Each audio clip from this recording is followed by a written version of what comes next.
नमस्कार दोस्तों, स्वागत है आप सभी का हमारे चैनल द चीखती चुड़ैल में। मेरा नाम बिपिन गरेजा है और मैं मणिपुर का रहने वाला हूँ। मैं कुछ समय तक मुंबई में रहा हूँ क्योंकि मुझे फिल्म डायरेक्टर बनने का भूत सवार था। थोड़े दिन तक असिस्टेंट फिल्म डायरेक्टर का काम भी मिला, पर जैसा सोचा था वैसी सफलता हाथ लग नहीं रही थी। इसलिए मैंने फिल्म डायरेक्शन का काम छोड़कर राइटिंग का काम शुरू किया। ग्रुप बन चुका था, इसलिए काम आसानी से मिलता रहा और स्क्रिप्ट ऑनलाइन ही कस्टमर्स को भेजना होता था, तो यह काम इंटरनेट की सहायता से किसी भी जगह से किया जा सकता था। एक बार मुझे हॉरर स्क्रिप्ट लिखने का ऑफर आया जिसमें गांव की कहानी सेट करनी थी। तो मैंने सोचा कि रियल लोकेशन वाला फील लाने के लिए किसी गांव में कुछ दिन रहने जाता हूँ ताकि कहानी अच्छी बन सके और मुझे कस्टमर्स से अच्छे रिव्यूज़ मिल सकें।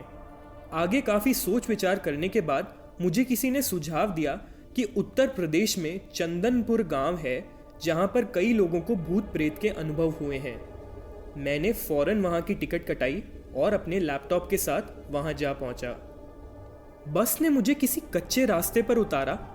वहां आसपास कुछ पेड़ थे और एक सकड़ा सा रास्ता बहुत दूर तक जाता हुआ दिखाई दे रहा था। आगे एक पेड़ पर 8-10 कौवे बैठे थे। मुझे देखकर वे सारे बेतहाशा चिल्लाने लगे। मैं उन्हें अनदेखा करके गांव की ओर आगे बढ़ गया। आगे कुछ कच्चे मकान नजर आए। मैं उन मकान की ओर जाने लगा तो बाहर बैठे लोग सटासट घर के अंदर चले गए और दरवाजे बंद कर दिए। मुझे ये सब देख करके एकदम हैरत हुई। मैं वहीं एक मकान के पास झाड़ के नीचे बैठ गया, सोच रहा था कि किससे मदद मांगूं।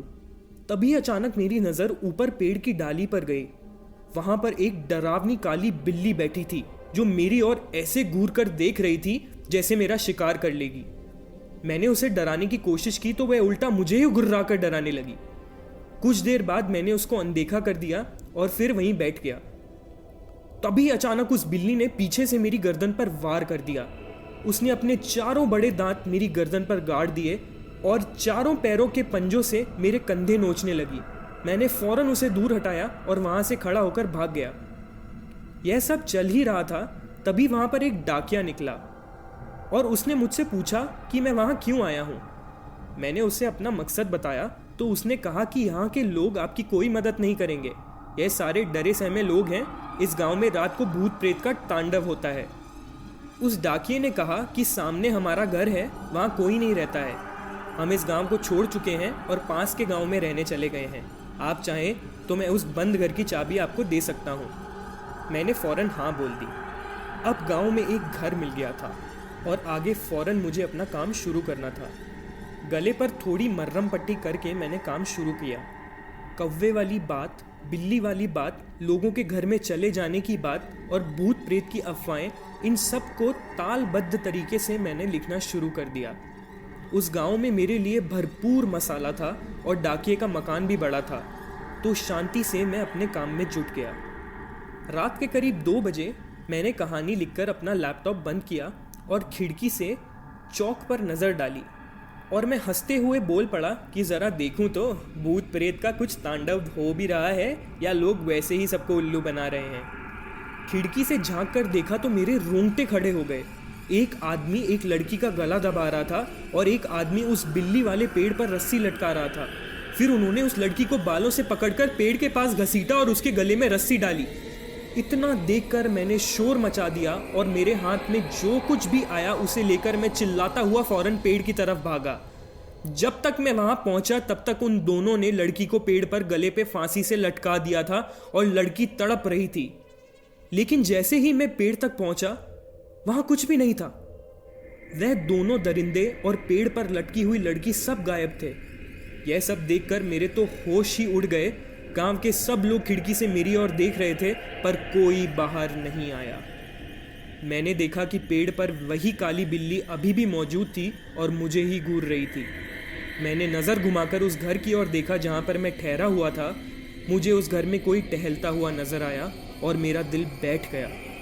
फिर मैंने उसी मकान की छत की ओर नज़र डाली तो मैंने देखा कि वह दोनों दरिंदे और वह लड़की तीनों एक साथ उस डाकिये के मकान की छत पर खड़े थे।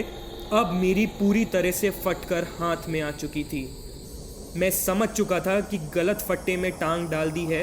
मैं पूरी रात वहीं चौक पर खड़ा रहा, क्योंकि उस पेड़ के ऊपर भी वह कमीनी मेरे खून की प्यासी बिल्ली बैठी थी और डाकिये के घर के अंदर पता नहीं कौन टहल रहा था।